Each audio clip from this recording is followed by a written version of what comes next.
Three cases of human metapneumovirus Hmpv were detected in India, among which two were reported in Karnataka and one in Gujarat.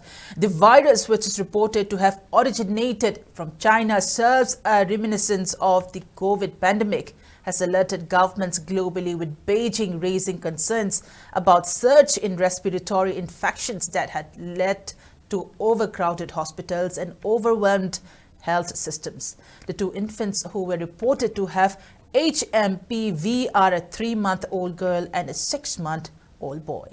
While the girl has history of bronchopneumonia, the boy was admitted with symptoms of fever and breathlessness before testing positive for the virus.